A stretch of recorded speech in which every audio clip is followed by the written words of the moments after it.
নবীরা যা বলে ডাইরেক্ট বলে, সরাসরি বলে। এই জন্যই তো আমরা রাজনীতির এত মারপেচ বুঝি না। যা কই ডাইরেক্ট কই। ডাইরেক্ট বললে যদি ফাঁসি হয় কোনো সমস্যা নাই, দ্বীনের জন্য তো মরাতে চাই, আল্লাহর কাছে তো সব সময় শাহাদাতের মৃত্যু চাই। এর চেয়ে বেশি তুমি আর কি করবা?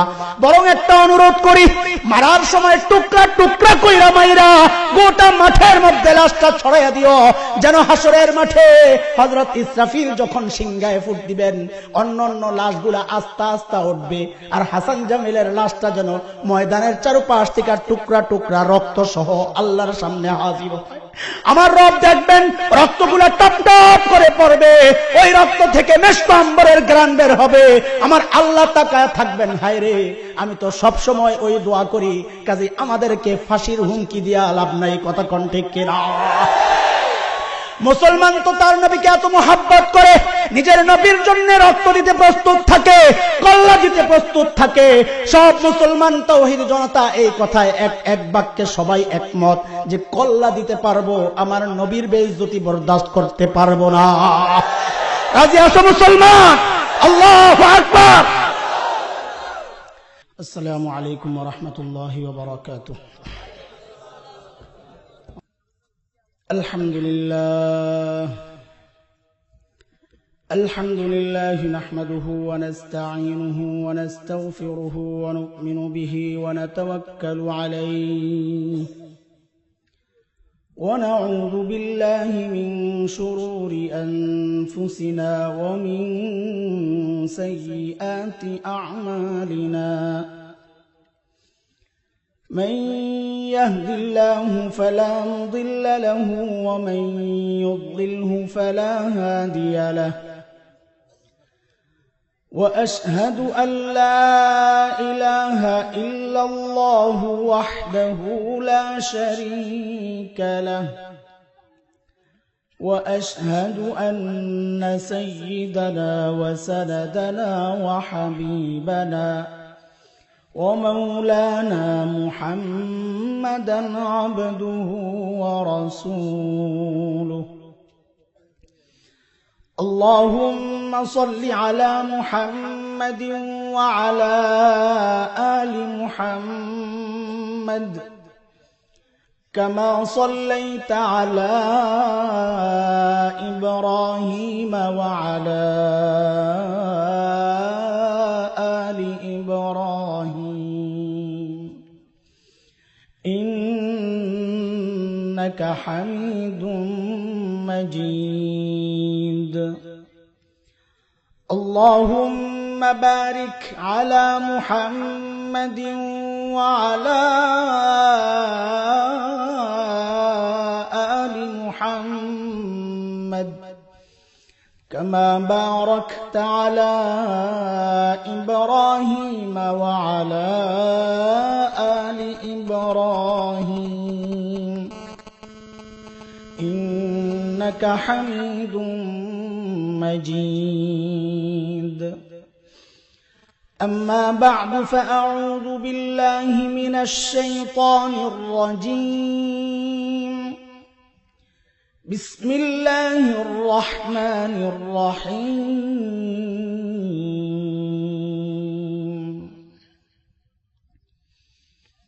تبت يدا أبي لهب وتب ما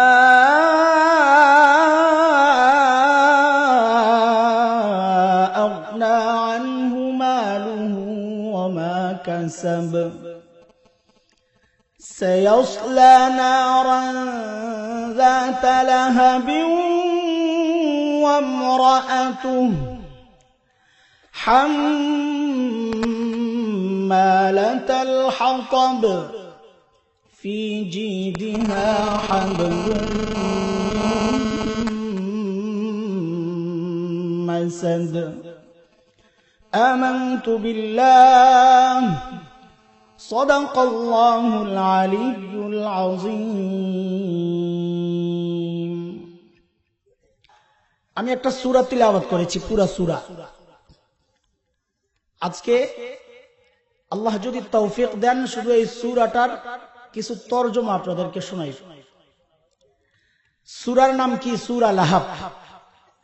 কি নাম? মনে রাখবেন, কোরআন আল কারীমের যত আয়াত সূরা আল্লাহ নাজিল করেছেন, আমরা আরবিতে মাদ্রাসাওয়ালারা এটা শব্দটা উচ্চারণ করি মাউরিদ। নাজিল করার যত প্রেক্ষাপট আছে সব নির্ধারিত নির্দিষ্ট প্রেক্ষাপট। নাজিল করার অবতীর্ণ করছেন আল্লাহ তাআলা একটা নির্দিষ্ট প্রেক্ষাপট নিয়ে, কিন্তু ওই সূরা বা ওই আয়াতের আবেদন বক্তব্য এটা কিন্তু নির্দিষ্ট না, এটা কিয়ামত পর্যন্ত আল্লাহ তাআলা বাকি রাখবেন। তো এই সূরা লাহাবেরও একই অবস্থা। নাজিল আল্লাহ করেছেন আবু লাহাব সম্পর্কে, কিন্তু এর মানে এটা না যে আবু লাহাব মরে গেছে বাস এই সূরার বক্তব্য শেষ, এর মানে কিন্তু এটা না। আল্লাহ সূরা নাজিল করেছেন, আল্লাহ জানায়া দিয়েছেন যুগে যুগে আবু লাহাব আসবে। রাসূলের যুগের আবু লাহাবের যেই কন্ডিশন, কিয়ামত পর্যন্ত যত আবু লাহাব আসবে সবগুলার একই কন্ডিশন। এগুলা একটু মিলজুল দিয়া এই সূরাটা নিয়ে একটু আলোচনা করি ইনশাআল্লাহ। সূরাটা নাজিল হয়েছে কার সম্পর্কে? আবু লাহাব এবং তার বিবি সম্পর্কে। আবু লাহাবকে অনেকে আমরা চিনি না, অনেকে চিনি ভিন্নভাবে। হযরত রাসূল করিম সাল্লাল্লাহু আলাইহি ওয়াসাল্লামের চাচা ছিলেন 12 জন, তার মধ্যে আবু লাহাব একটা। আবু লাহাবের আলাদা একটা পরিচয় আছে। কি পরিচয়? যে হযরত রাসূল করিম সাল্লাল্লাহু আলাইহি ওয়াসাল্লামের জন্মের সুসংবাদ যখন আবু লাহাবের বাদী দেয়, আবু লাহাব খুব খুশি হইছে, বাদীকে আজাদ করে দিয়েছেন খুশি হইয়া।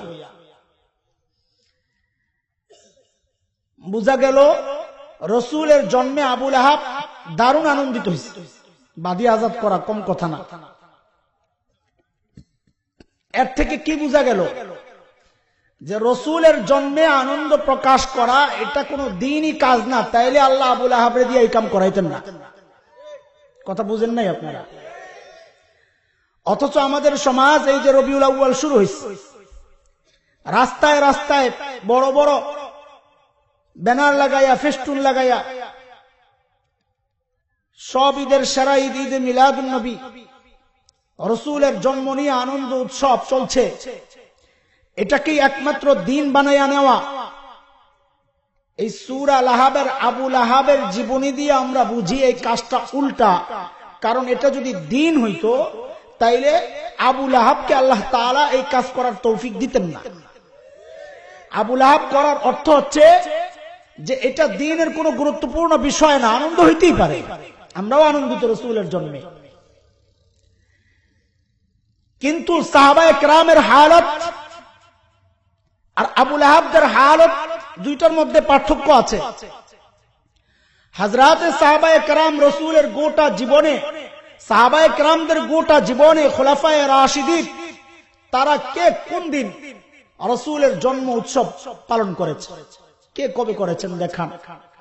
বরং এটাও তো একটা চিরসত্য কথা, আল্লাহর রাসূল সাল্লাল্লাহু আলাইহি ওয়াসাল্লাম এই মাসেই তো ইন্তেকাল করেছেন। সাহাবায়ে কেরামের হালত ছিল উল্টা। আল্লাহর রাসূলের ইন্তেকালের একটু ইঙ্গিত পাইলেই পাগলগুলা কান্না করতে করতে মারা যাওয়ার অবস্থা হয়ে যায়। উল্টা।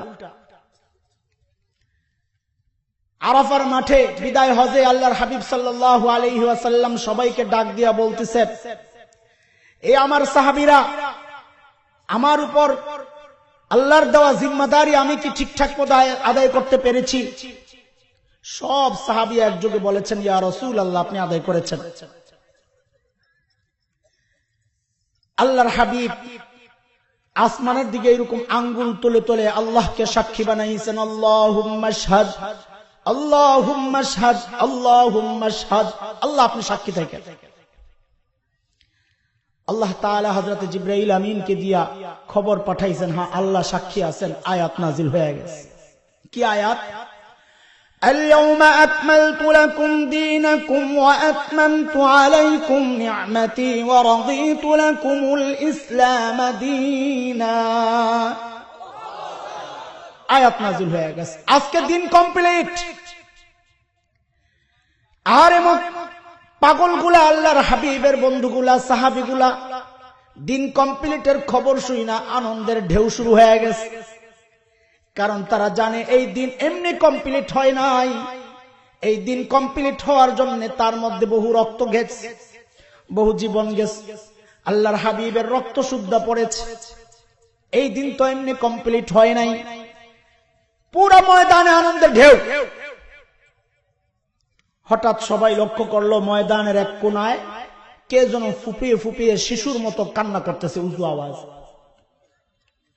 আরে কে এটা? সবার মধ্যে আনন্দ, কান্না করে কে? দৌড়ে গেছেন সবাই। এ আপনি কে?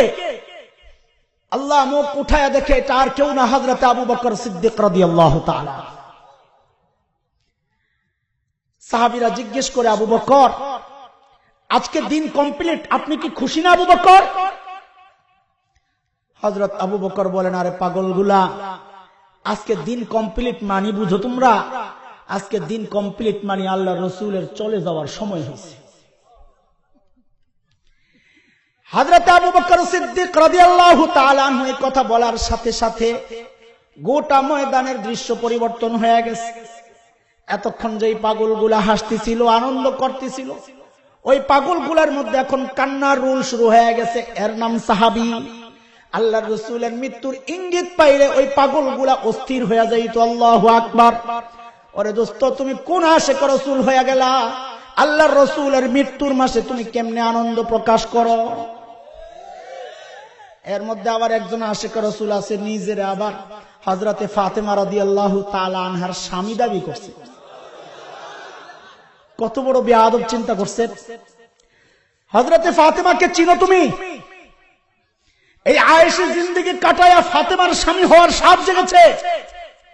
মানুষের হাদিয়া তোহফা খাইতে খাইতে পেট বানাইছো মদিনা পানির ট্যাঙ্কির মতো, গোটা শরীর থেকে তেল ঝরে, আর তোমার ফাতেমার স্বামী হওয়ার সাপ জেগেছে।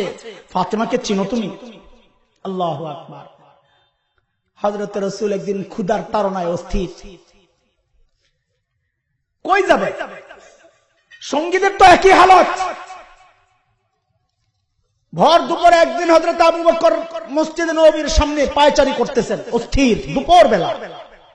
আমাদের দুপুর আর মক্কার দুপুর এক জিনিস না, মদিনার দুপুর এক জিনিস না, আগুন ঝরে। হযরত ওমর আসছেন, আয়েশা বলতেছেন, আবু বকর এই ভর দুপুরে আপনি পায়চারি করতেছেন, ঘোরাঘুরি করতেছেন, ব্যাপারটা কি? হযরত আবু বকর বলতেছেন, ওমর রে, ক্ষুধার জ্বালা সইতে না পাইরা রাসূলের দরবারে চলে আসছে, দেখি কিছু মিলে কিনা।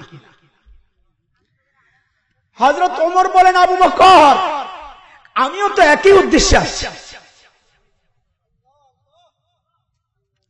রাসূল ঘর থেকে বাইর হইয়া দুই দোস্তকে দেখা জিজ্ঞেস করলেন, যখন খবর জানলেন, রাসূল বলেন, আমার কাছে আসছো খাইতে, আজকে কয়েকদিন থেকে আমার পেটে তো কোনো দানা পানি পড়ে নাই।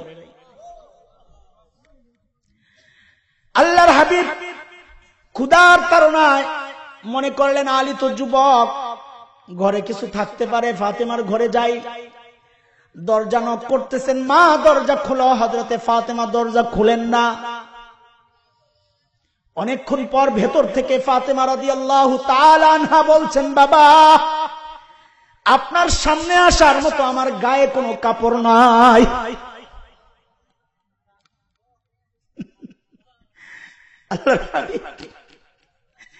শরীর থেকে চাদরটা খুইলা দরজার আড়াল দিয়া ভেতরে দিয়া বলেন, মা গায়ে দিয়া সামনে আয়।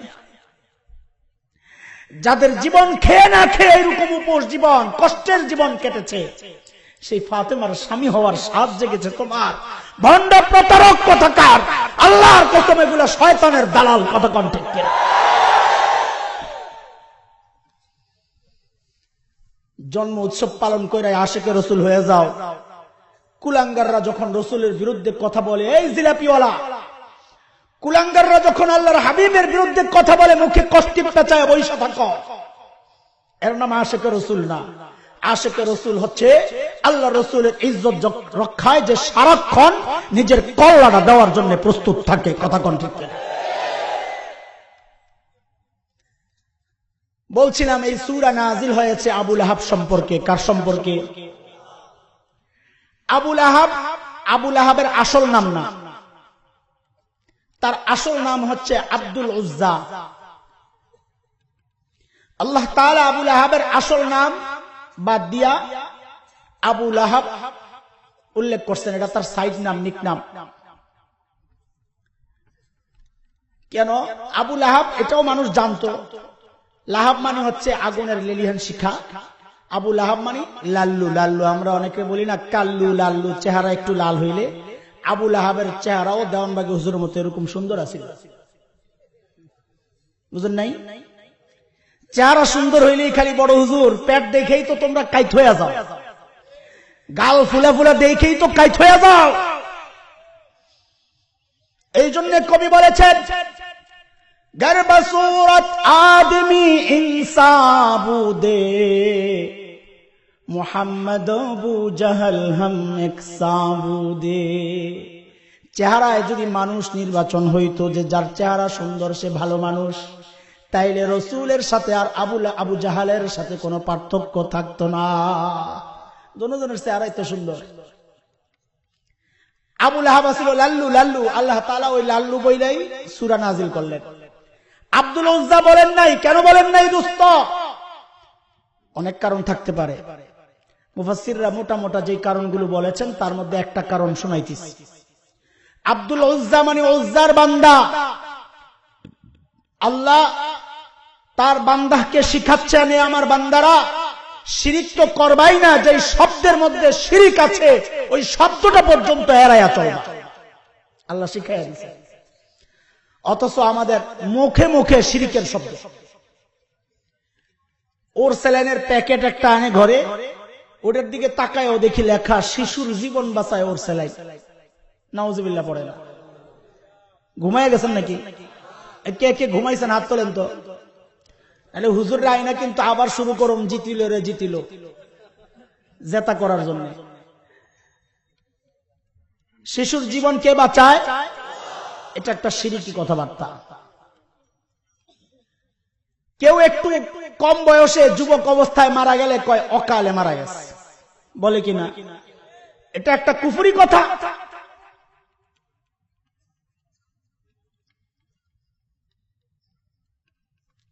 ওই যে মাওলানা যে আয়াত পড়তেছিলেন বারবার, ওয়ানফিকু মিম্মা রাযাকনাকুম মিন ক্বাবল, এর পরের আয়াত সূরা জুমআত, সূরা মুনাফিকুনের শেষ আয়াত, ওয়ালাই ইউআখিরাল্লাহু নাফসান ইযা জাআ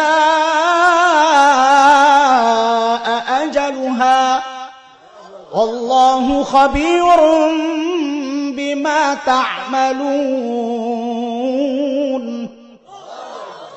মৃত্যুর সময় যখন আসবে আগেও যাবে না পরেও যাবে না, একদম টাইম মতনই হয়, অকালে কেউ মারা যায় না। এটা কুফরি কথা। একটু সূর্য বীর্য দেখলেই কয় সূর্য সন্তান। এটা তো অযোধ্যার পৌরাণিক যে জাতি, তাদের বিশ্বাস সূর্যের পোলামাইয়া আছে, আজিব আজিব বিশ্বাস। দেবতা দেবীদের পোলামাইয়া আছে, সূর্যের ছেলে মেয়ে দুনিয়ায় আছে, এটা তাদের বিশ্বাস। তুমি কেমনে বলো মুসলমান? অগ্নিকন্যা অগ্নিপুরুষ আগুনের সন্তান, আগুনকে শক্তিশালী মনে করে হিন্দুরা, মুসলমান মনে করে না। তুমি কেমনে বলো? এই সমস্ত শব্দ থেকে নিজেদেরকে বাঁচাবো ইনশাআল্লাহ। বড় বড় সাহিত্যিকরা, আমাদের ঘরানার সাহিত্যিকরা লেখে ঐশী গ্রন্থ আল কোরআন। আরে বাপরে বাপ, ঐশী গ্রন্থ। ঐশী গ্রন্থ বুঝো? ঐশী গ্রন্থ মানে ঈশ্বরের গ্রন্থ। যেটা আমার কোরআন কি ঈশ্বরের গ্রন্থ না আল্লাহর কালাম? আল্লাহর কালাম। এই লেখাটার মধ্যে, এই বক্তব্যটার মধ্যে কত চমৎকার আবেদন আছে, এটা বাদ দিয়া সাহিত্যিক সাজে ঐশী গ্রন্থ ভাবল। আল্লাহ শিখাইয়া দিয়েছেন বান্দা যেই শব্দের মধ্যে শিরিক আছে এগুলা উচ্চারণ করা যাবে না। তাই আল্লাহ বলেছেন তাব্বাত ইয়াদা আবি লাহাবিন ওয়া তাব। সূরা নাযিল হওয়ার কারণ, আয়াত নাযিল হইল ওয়ানজির আশীরাতাকাল আকরাবিন।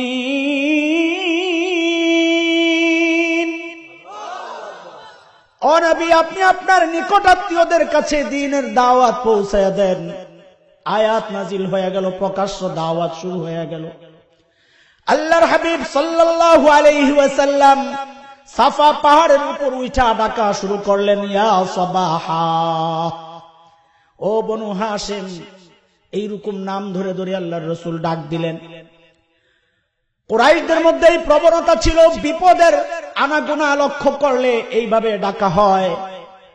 কাফেররা, কুরাইশরা মনে করলো আল্লাহর রাসূল শত্রু দেখা ডাকতেছেন, সবাই দৌড়ে গেছে, মুহাম্মদ কেন ডাকে, এ মুহাম্মদ কেন ডাকতেছো? আল্লাহর হাবিব বললেন, ওগো আমার কওম, আমি যদি বলি ওই পাহাড়ের ওই পাশে দুশমন অপেক্ষা করতেছে, এখনই হামলা করবে, আপনারা কি বিশ্বাস করবেন না?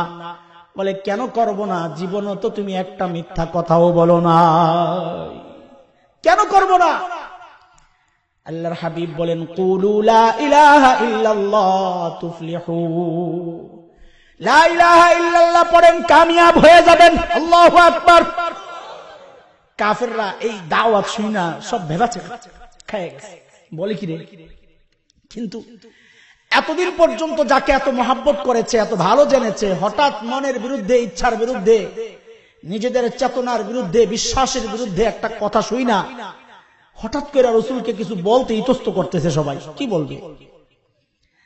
কিন্তু এই ভদ্রতা সবার মধ্যে তো থাকে না। সব কওমের মধ্যে, সব সমাজে উল্টা পাল্টা দুই একটা থাকে যাদের চোখ লজ্জাও নাই। ওই রকম একটা হইল আবু লাহাব। এর আর চোখ লজ্জা নাই, সাথে সাথে পাথর একটা উঠাইছে, উঠায়া বলতেছে, তাব্বাল্লাক আলিহাদা জামাতানা, এ মুহাম্মদ ধ্বংস হও, এই জন্য বুঝি আমাদেরকে ডেকেছ। গালি দিছে রাসূলকে। কাকে? এই দোস্ত কথা কও না।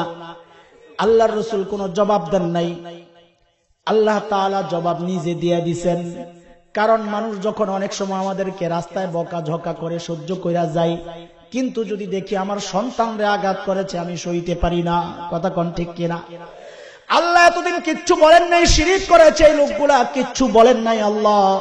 কিন্তু যখন দেখলেন তার প্রিয় হাবিবকে গালি দিছে, আল্লাহ আর চুপ থাকেন নাই।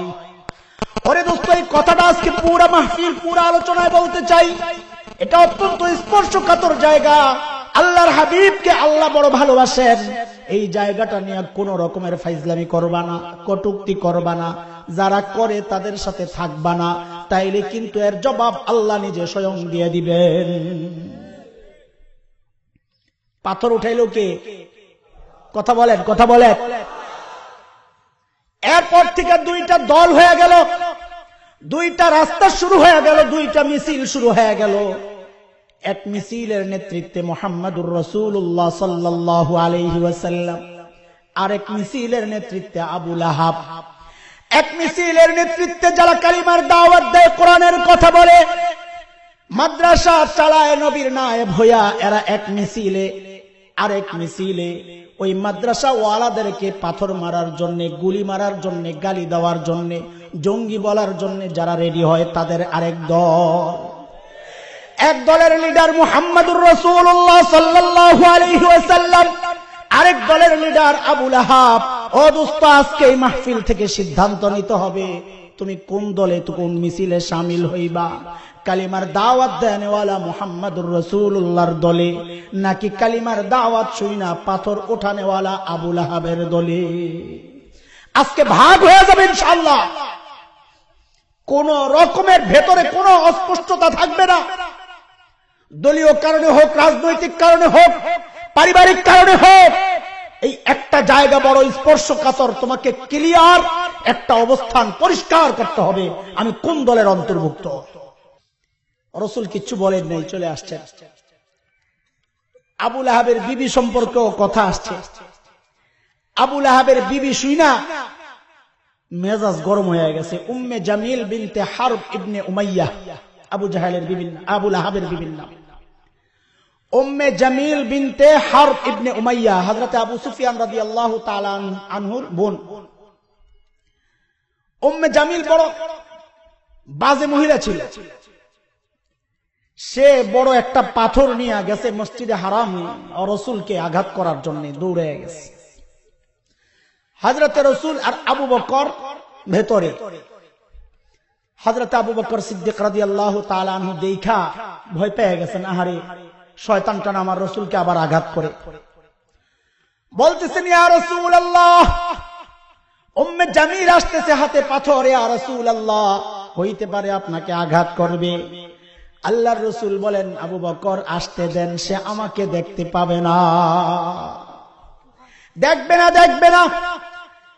আয়াত আসলো, আয়াত পড়লেন, আল্লাহ আয়াত নাযিল করলেন, সূরা বনী ইসরাঈল 45 নম্বর আয়াত, হাফিজ কুরআন শরীফের 5 নম্বর পৃষ্ঠা 5 নম্বর লাইন।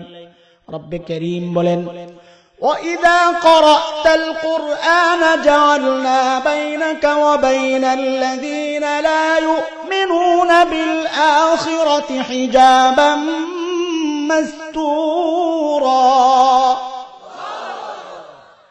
ওগো আমার হাবিব, আপনি যখন আমার কালাম তিলাওয়াত করবেন হাবিব, জাআলনা বাইনাকা ওয়া বাইনাল্লাযীনা লা ইউমিনুনা বিল আখিরাহ, আপনার মধ্যে আর যারা আখিরাতে বিশ্বাস করে না তাদের মধ্যে আমি নিরাপত্তা পর্দা ঢেলে দিব।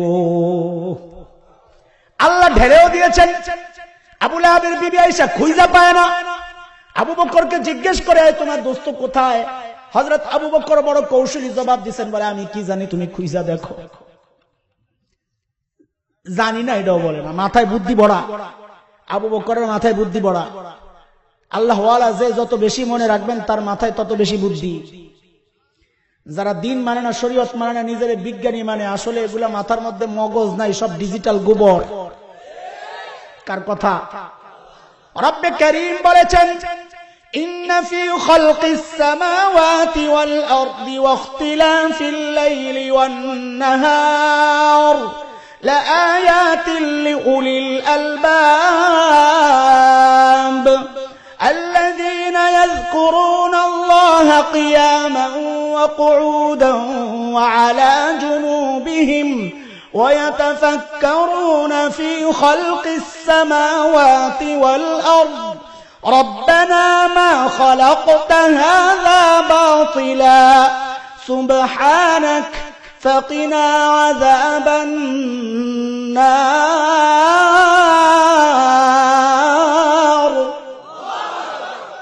রব্বে কারীম জানায়া দিয়েছেন, যার মাথায় দেমাগ আছে, মগজ আছে, সে তার রবকে নিয়ে গবেষণা করে। আল্লাহু আকবার। আবু বকরের মাথায় বুদ্ধি বড়া। হিজরতের রাতে রাসূলকে নিয়ে যখন যাচ্ছেন, রাস্তায় তো কাফেররা খুঁজতেছে, 100 উট পুরস্কার পাবে, খুঁজতেছে। রাস্তায় এক জায়গায় দেখছে, রাসূলকে চিনে না তারা, দূরের মানুষ।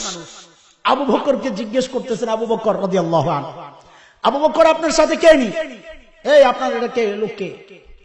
হযরত আবু বকর যদি বলেন রাসূল, তাহলে তো খবর আছে। যদি বলেন আমি চিনি না, তাহলে তো আবার আল্লাহ নারাজ হবেন। হযরত আবু বকর একটা বুদ্ধির জবাব দিয়া দিলেন, বলেন রাজুলুন ইয়াহদিনি। জবাব দিলেন রাজুলুন ইয়াহদিনি, একজন মানুষ আমারে রাস্তা দেখায় আর কি। ওই বেটা মনে করছে রাস্তা দেখায়, আর আবু বকর চিন্তা করছেন আমারে জান্নাতের রাস্তা দেখায়। আল্লাহু আকবার। আল্লাহ ওয়ালাদের মাথায় বুদ্ধি ভরা। হযরত কাসেম নানতুবি রাহমাতুল্লাহি আলাইহি উপমহাদেশের ইংরেজ খেদাও আন্দোলনের সিপাহ সালার, যার ডাকে গোটা হিন্দুস্তানে আন্দোলনের দাবানল জ্বলে উঠেছিল। কাসেম নানতুবি দেখতে তো কারো পছন্দ হয় না। ইংরেজরা ঘেরাও করছে সাত্তা মসজিদ, যেখানে কাসেম নানতুবি বলে আছে, খবর পাইছে ধরবে। যা দেখে এক বেটা লুঙ্গি একটা পরে গেঞ্জি একটা গায়ে দিয়ে মসজিদ ঝাড়ু দেয়। তো যা কয়, কাসেম নানতুবি কাহা হ্যায়? জিজ্ঞেস করতেছে, কাসেম নানতুবি কই? কাসেম নানতুবি রাহমাতুল্লাহি আলাইহি যেখানে দাঁড়ায় আছিলেন, ওখান থেকে একটু সরছেন। সইরা বলে, আভি তো ইহা থে, একটু আগে তো এখানে ছিল। কি বলছেন? একটু আগে তো এখানে ছিল। ইংরেজরা মনে করছে একটু আগে এখানে ছিল, এখন চলে গেছে। উনি তো জায়গার থেকে সইরা কয়, আভি তো ইহা থে। আল্লাহ ওয়ালারা এরকম উপস্থিত বুদ্ধি তাদের মাথায়, মাথা ভরা বুদ্ধি। সুবহানাল্লাহ। সরল জীবন দেখে মানুষ মনে করে বোকা, আসলে বোকা না। হযরত আবু বকর জবাব দিয়া দিয়েছেন, খুঁজা দেখেন আমি কি বুঝি, কি জানি। উম্মে জামিল যাওয়ার সময় হুমকি ধামকি দিয়ে গেছে, চিনোস আমারে ঢাকায় পোলাপানের মতো কিছু খালি হুমকি দেয় দেখেন আবে যাইস খায়ালাম আমাকে মহল্লায় যাইসবে দেখায় তুমি তো মহল্লায় যদি কোনোদিন দেখে হ্যাঁ তো চালানি জারি কোনোদিন যদি দেখে কিবে তোর তো সাহস কম নেবে আমগো এলাকায় চস অহন তো কিছু কইলে আবার কবি সুযোগ পাই আমারে মারছে যা ছেড়ে দিলাম যা চালানি তো জারি বুঝলেন না আবুল আহাবের জারি আমারে আমি হারবের বেটি খবর আছে তো কয়ে দিস গেছে গা দোস্ত রব্বে করিম জানাচ্ছেন তাব্বাত ইয়াদা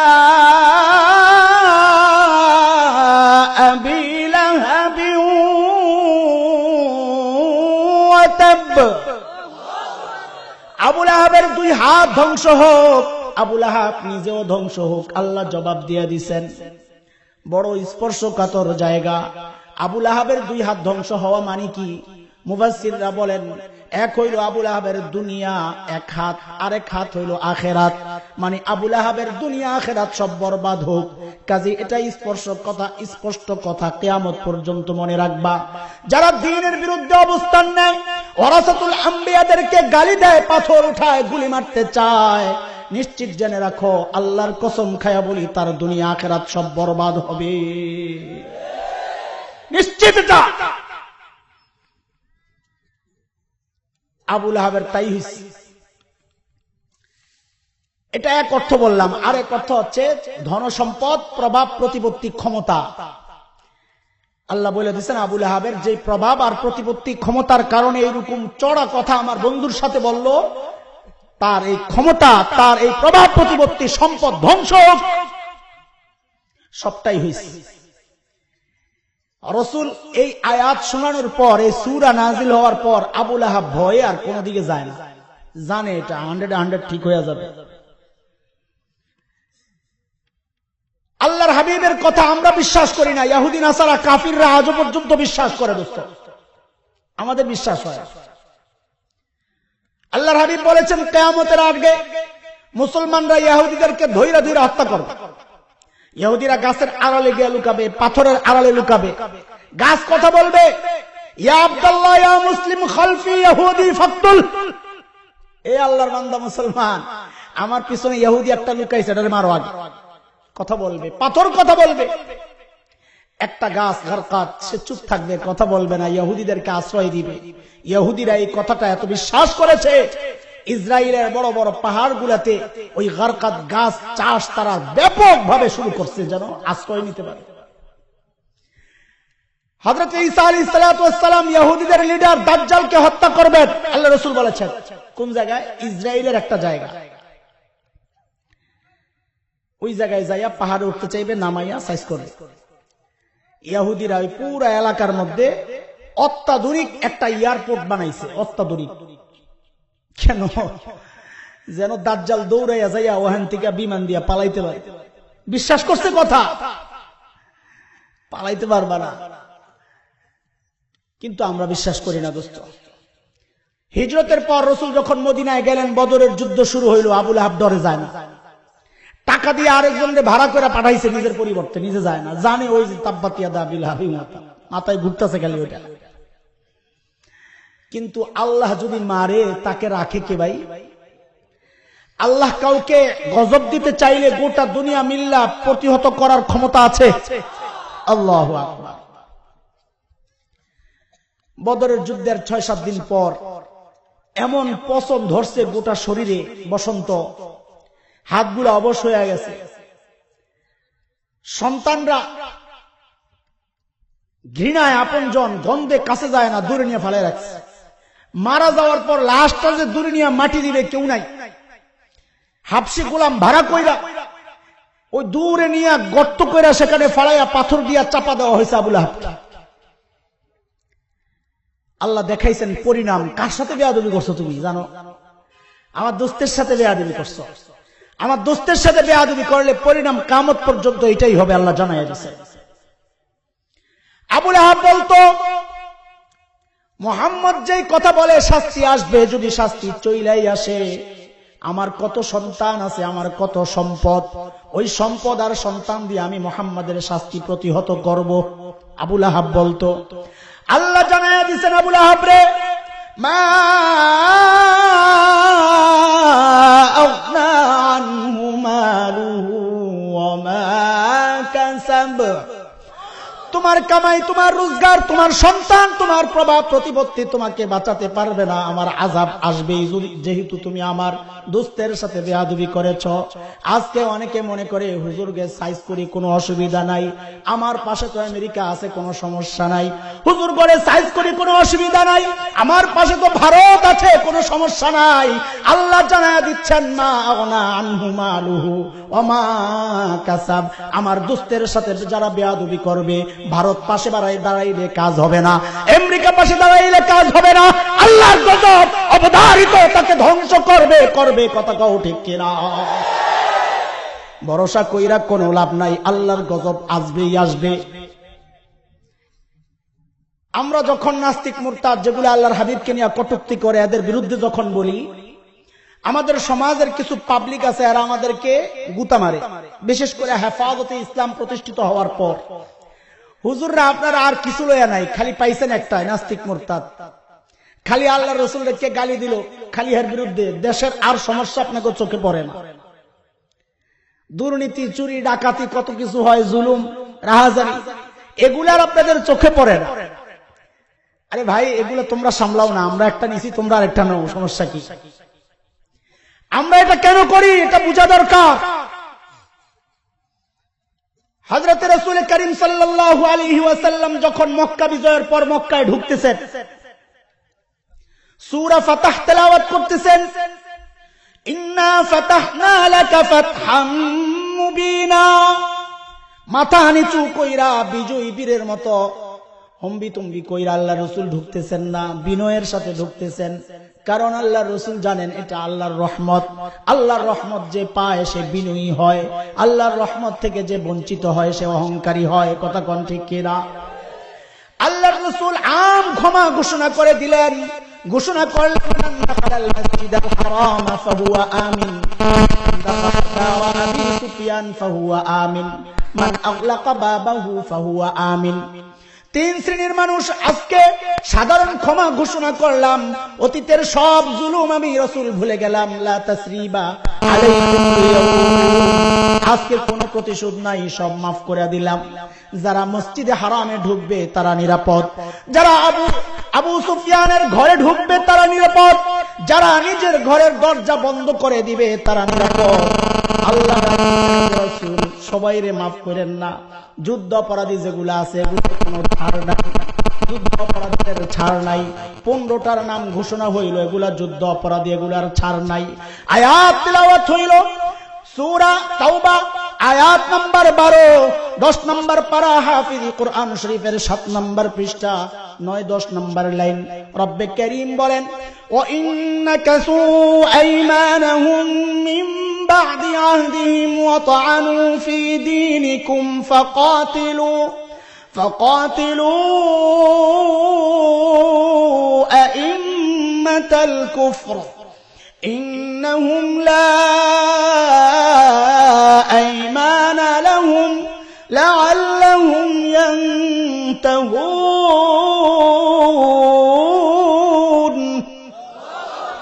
আয়াত নাযিল হইল, যারা চুক্তি লঙ্ঘন করেছে, ও রাসূল যারা দিনকে নিয়ে তৃষ্ণা করেছে, তুচ্ছ তাচ্ছিল্য করেছে, গালাগালি করেছে, ও রাসূল আপনারে যারা গালি দিছে, আপনার পরিবারকে নিয়ে যারা কটূক্তি করেছে, আপনার পারিবারিক জীবন নিয়ে যারা তাচ্ছিল্যের সাথে কথা বলেছে, ও রাসূল তাদের ক্ষমা নাই। ফাকাতিলু আইম্মাতাল কুফর, এগুলা কাফেরদের মূল, এগুলারে হত্যা করেন, যেখানে পান সেখানে হত্যা করেন, এদের ক্ষমা নাই, এদের ক্ষমা নাই।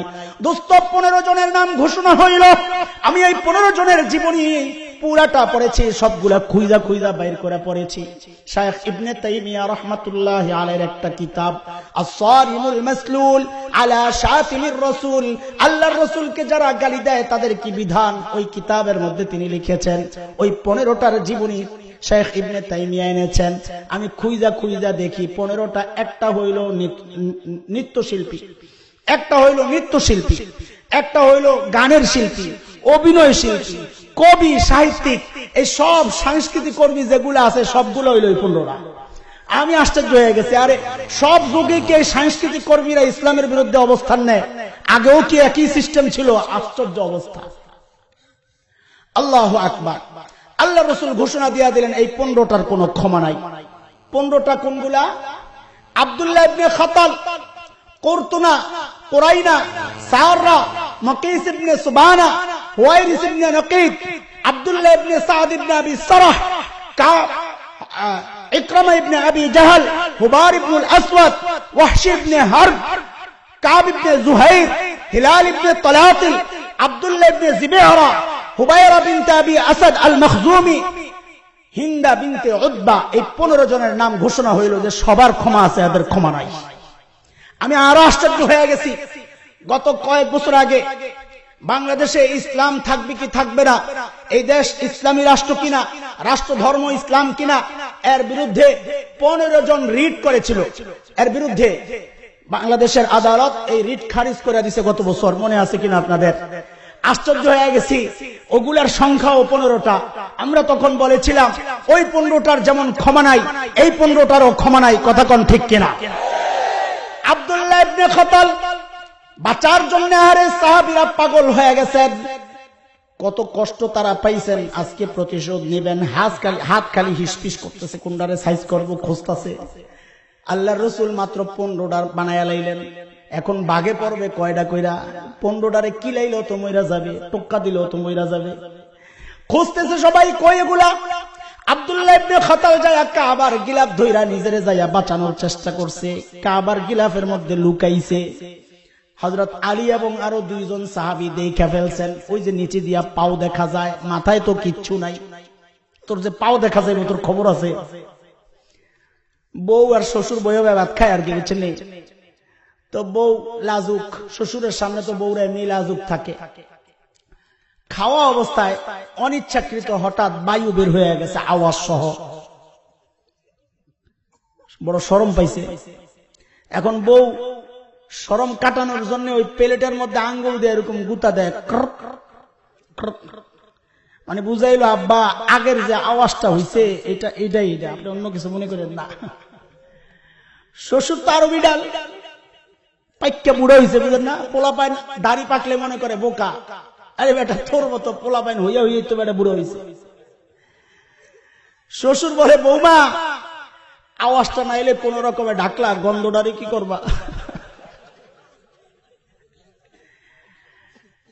মাথায় বুদ্ধি নাই আব্দুল্লাহ ইবনে খাতাল। নিজের বডিকে তো গোপন করছে, কিন্তু পাওগুলা কি করবে? পাও তো দেখা যায়। আলী কাররামাল্লাহু ওয়াজহা সহ 2 জন সাহাবী দৌড়াইয়া যায় সাইজ করে দিয়েছেন। কুরতুনা, কুরাইনা, নাসের নায়িকা ছিল, নাচতো। এগুলা কেউ বলেন পালায়া গেছেন, কেউ বলে হত্যা করা হয়েছে।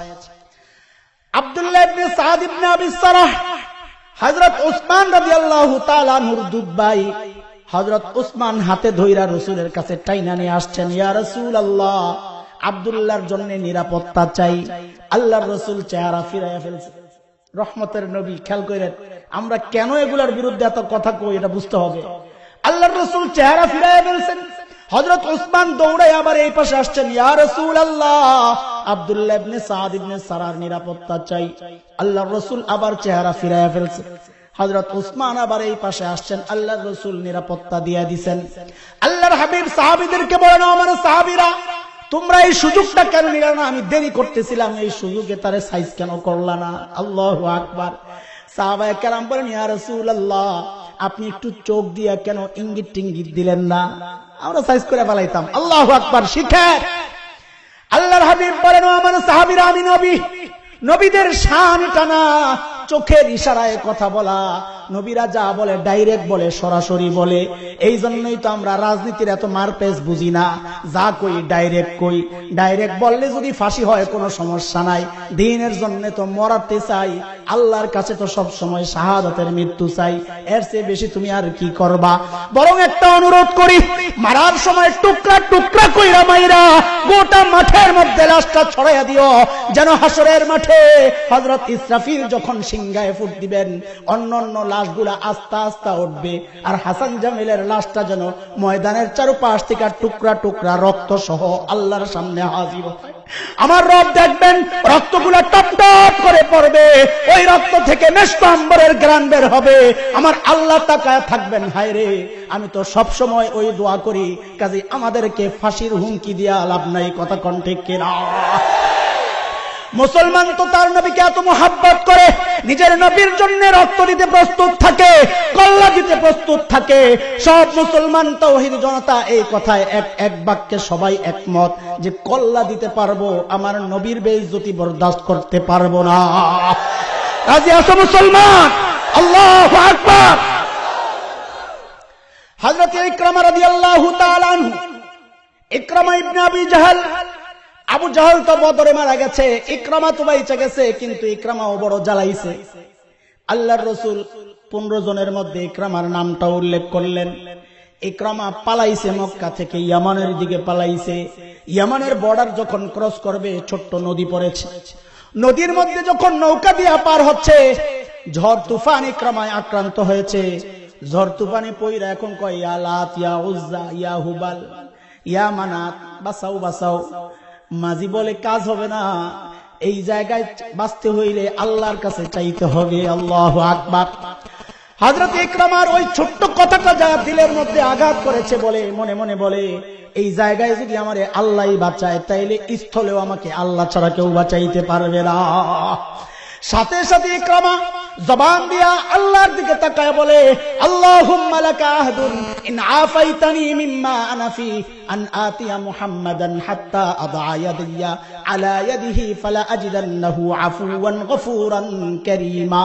ওগো আল্লাহ, আপনার সাথে আমার ওয়াদা, আল্লাহ যদি আপনি আমাকে এই বিপদ থেকে বাঁচান, আমি সরাসরি নবী মুহাম্মাদের কাছে চলে যাব। সুবহানাল্লাহ। আমি যাই তার হাতে হাত রাখা ইসলাম কবুল করব। আমি জানি আমার ভাইকে আমি চিনি, চাচাতো ভাই সম্পর্কের দুঃসম্পর্কের, আমি জানি আমার ভাইকে। ফালা আজিদান্নাহু আফুওয়ান গফুরান কারীমা। আল্লাহ আমার বিশ্বাস, আমি মুহাম্মদকে ক্ষমাশীল পাবো, ভদ্র পাবো, অত্যন্ত ভালো মানুষ পাবো। নদী থেকে উঠবে উঠবে ভাব, এইদিকে ইকরামার বিবি উম্মে হাকিম বিনতে হারিস ইবনে হিশাম মক্কা থেকে দৌড়ে আসছেন, কারণ রাসূল থেকে নিজের স্বামীর জন্য নিরাপত্তা চাই আনছেন। দৌড়ে যাচ্ছেন ইয়ামনের দিকে, নদীর পার থেকে ডাক দিছে, ইবনা আম্মি ইন্নী ক্বাদ জিতু মিন ইনদি আবাররিন নাস ওয়া আওসালিন নাস ওয়া খায়রিন নাস قد استأمنت لك رسول الله صلى الله عليه وسلم فلا تهلك نفسك। ও চাচার ছেলে, জামাইরে কি কয়? জামাইরে কি বলতেছে? স্বামীরে কি বলে? ও চাচার ছেলে। এটা বলে অনেক সময় আত্মীয়তার কারণে, পরে বিয়া হইলে ওই আগেরটা থাইকা যায়। আমার নিজের কথাই বলে, আমার আপন বোনকে বিয়ে দিছি আপন চাচাতো ভাইয়ের কাছে, নাম আব্দুল মান্নান। বহুদিন পর্যন্ত দেখছি আমার বোনই তো বলতো মান্নান ভাই। বুঝেন নাই আপনারা? ওই আগে মান্নান ভাই বলতো, বিয়ার পরেও কয় মান্নান ভাই। তো ইকরামার বিবি উম্মে হাকিম বিনতে হারিস ইবনে হিশাম ওই বিয়ার পরেও বলে ইবনা আম, ও চাচার বেটা। ইন্নী ক্বাদ জিতু মিন ইনদি আবাররিন নাস, আমি জগতের মধ্যে সবচেয়ে ভালো মানুষের কাছ থেকে আসছি। সুবহানাল্লাহ। ওয়া আওসালিন নাস ওয়া খায়রিন নাস, সবচেয়ে উত্তম মানুষের কাছ থেকে আসছি, এবং আত্মীয়তার সম্পর্ক অক্ষুণ্ণ রাখার দায়িত্বশীল ব্যক্তি, সবচেয়ে দায়িত্বশীল ব্যক্তি, তার কাছ থেকে আসছি। তুমি চলো, আমি তোমার জন্য নিরাপত্তা চাই আনছি। ক্বাদ ইস্তামানতু লাকা রাসূলুল্লাহি সাল্লাল্লাহু আলাইহি ওয়াসাল্লাম, আমি তোমার জন্য আল্লাহর রাসূল থেকে নিরাপত্তা চাই আনছি। ফালা তুহলিক নাফসাক, কাজী তুমি নিজেকে ধ্বংসের মুখে ঠেলে দিও না, চলো। হযরত ইকরামা চলছেন মক্কার দিকে।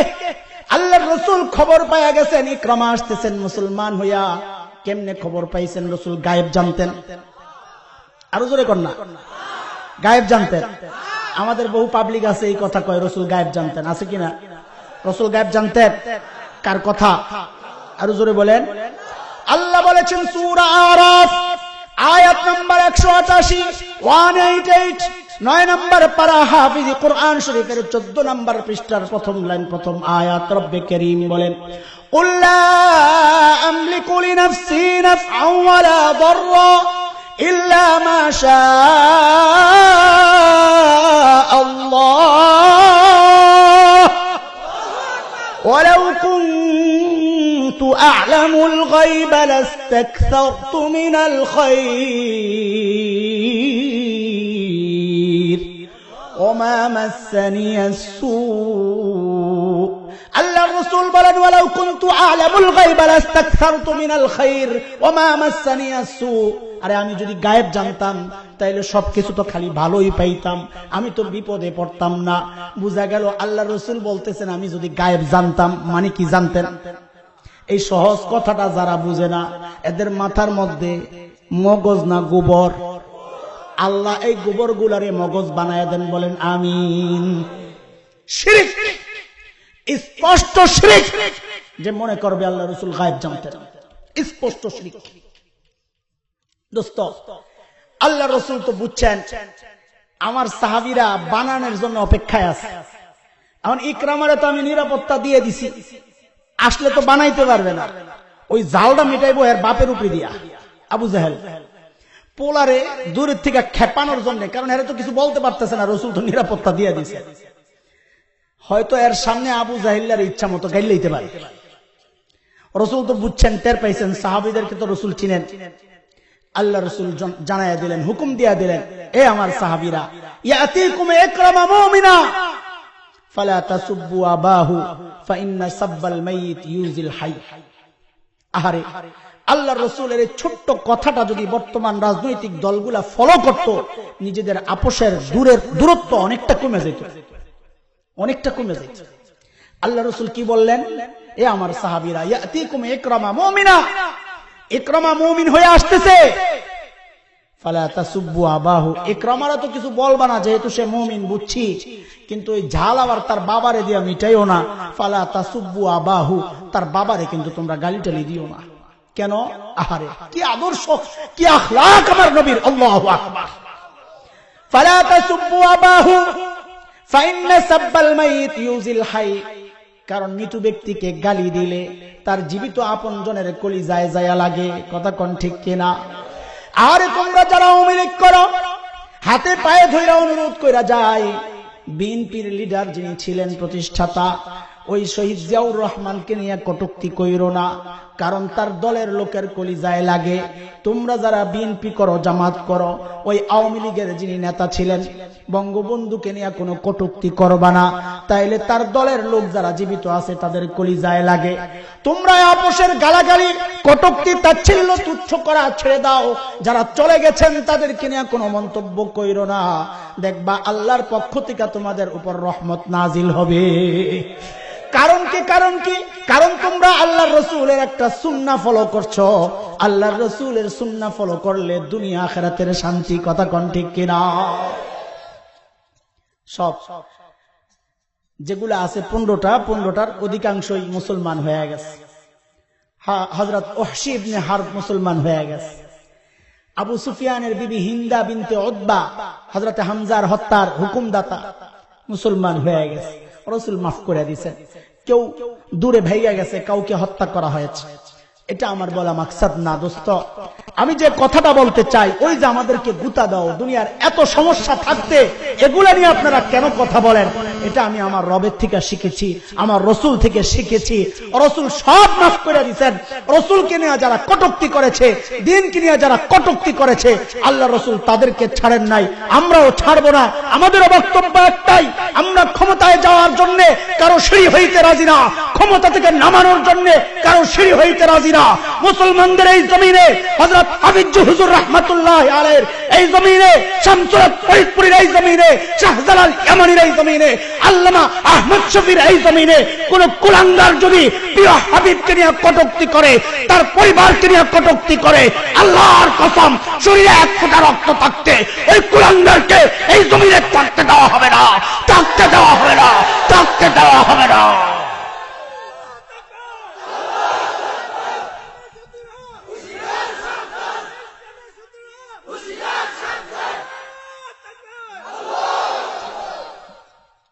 تبت يدا أبي لهب وتب ما أغنى عنه ماله وما كسب سيصلى نارا ذات لهب وامرأته আবু লাহাব অচিরেই জাহান্নামে ঢুকবে, সাথে তার বিবি সুদ্দা উম্মে জামিল বিনতে হারব ইবনে উমাইয়া সুদ্দা জাহান্নামে ঢুকবে।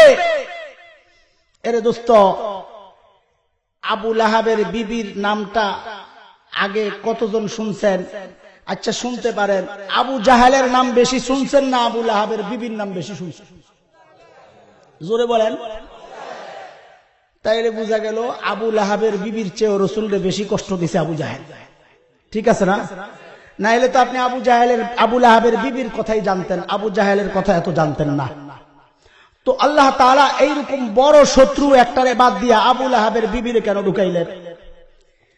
আয়াত যখন নাজিলই হয়েছে বড় দুইটারই কইতেন আল্লাহ তাআলা, তাব্বাত ইয়াদা আবি লাহাব তাব্বাত ইয়াদা আবি জাহাল, ধ্বংস হোক আবু লাহাব, ধ্বংস হোক আবু জাহাল, এইভাবে বলতেন।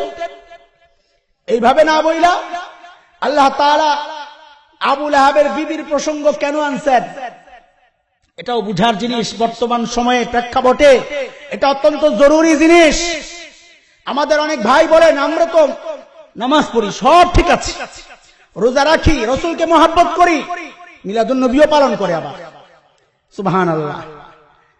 কিন্তু যারা রাসূলকে নিয়ে কটূক্তি করে শুধুমাত্র দলীয় কারণে, রাজনৈতিক কারণে, অথবা লেনদেনের কোনো ব্যাপার স্যাপার থাকতে পারে, আন্তর্জাতিক মহল থেকে দান সদকা বন্ধ হয়ে যাইতে পারে তাদের, এই সমস্ত কারণে আমরা দেখেছি অতীতে ওই সমস্ত কুলাঙ্গারদের পাশে এক শ্রেণীর মানুষ দাঁড়ায়া যায়, অথচ তারা নিজেদেরকে মুসলমান দাবি করে। আছে কি নাই?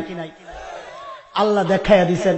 আমি দুই শ্রেণীর মানুষের কথা উল্লেখ করলাম, সবচেয়ে বড় শত্রুদেরকে কথা উল্লেখ করি নাই।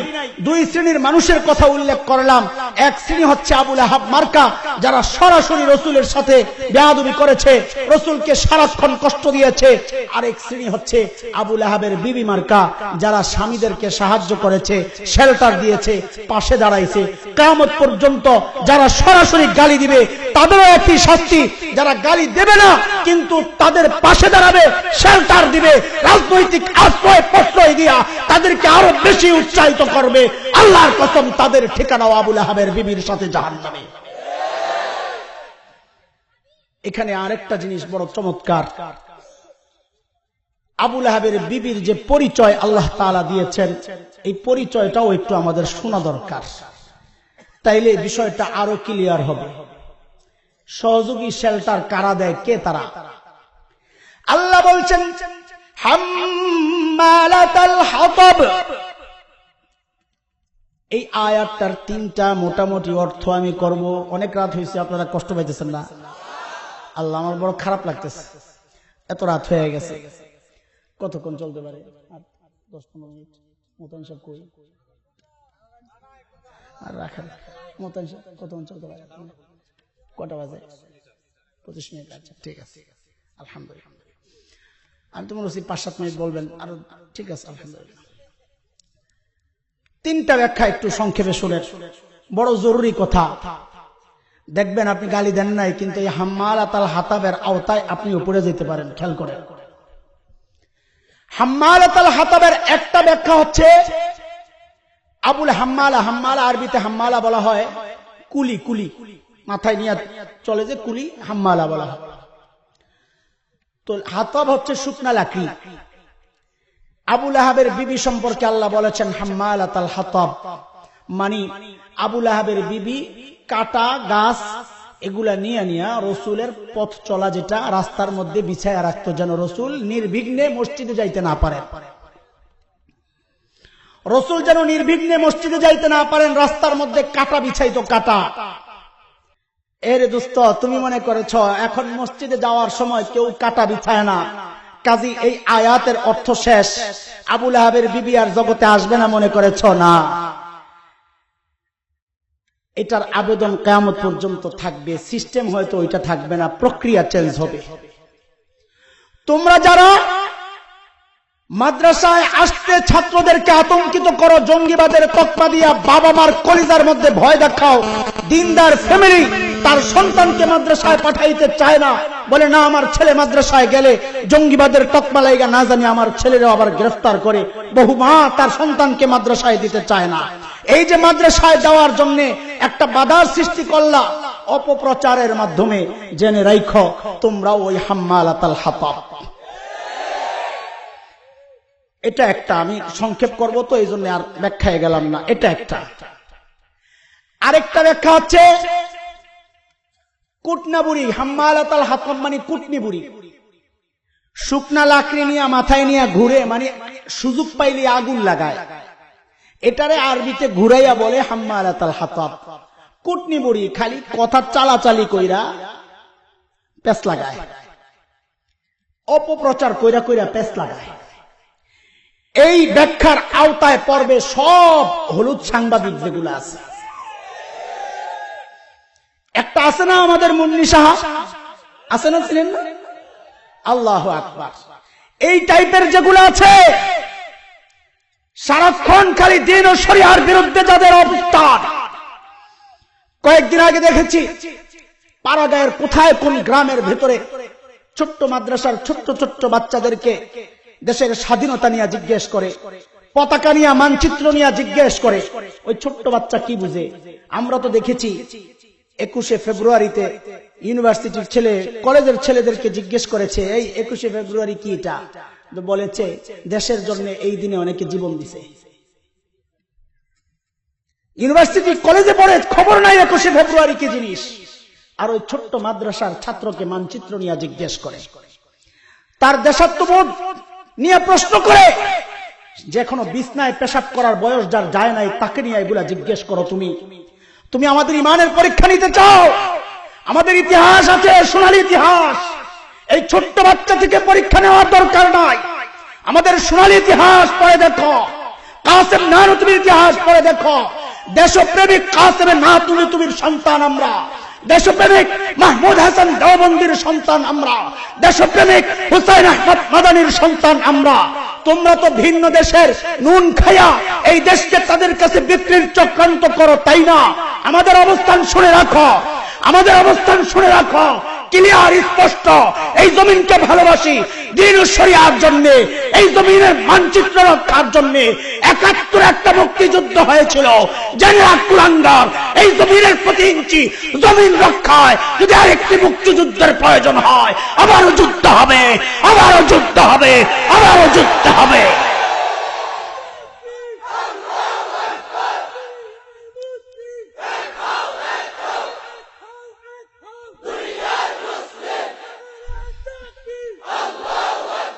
ওই ছোট্ট ছোট্ট বাচ্চাদের খোঁজ খবর না নিয়ে উত্তরবঙ্গে যায় খবর লো, লক্ষ লক্ষ মুসলমানকে খ্রিস্টান বানানো হচ্ছে ধোকা দিয়া, প্ররোচনা দিয়া। খবর লও যাইয়া, দেশকে টুকরা টুকরা করার চক্রান্ত চলছে। পার্বত্য অঞ্চলে যায় খবর লও, দেশকে টুকরা টুকরা করার চক্রান্ত চলছে। চক্রান্ত তোমরা অব্যাহত রাখো, আমরাও আমাদের অবস্থান জানাইয়া দেই। আমাদেরকে চেনো, ওলামায়ে দেওবন্দের রক্ত আমাদের ধমনীতে। ওলামায়ে দেওবন্দের রক্ত যখন ভারত উপমহাদেশের জমিন স্পর্শ করেছিল, ব্রিটিশ লালকুত্তারা পালাতে বাধ্য হয়েছিল। ওলামায়ে দেওবন্দের রক্ত যখন আফগানিস্তানের জমিন স্পর্শ করেছিল, রাশিয়ার শেখ ভল্লুকেরা পালাতে বাধ্য হয়েছিল। এর কুলাঙ্গার শুনে রাখ, ওলামায়ে দেওবন্দের রক্ত যদি বাংলার জমিন স্পর্শ করে, একটা কুলাঙ্গারকে পালাতে দেওয়া হবে না, পালাতে দেওয়া হবে না, পালাতে দেওয়া হবে না। রাজি আছো মুসলমান? হাত তুলে সাক্ষী রাখো আল্লাহকে। আল্লাহু আকবার।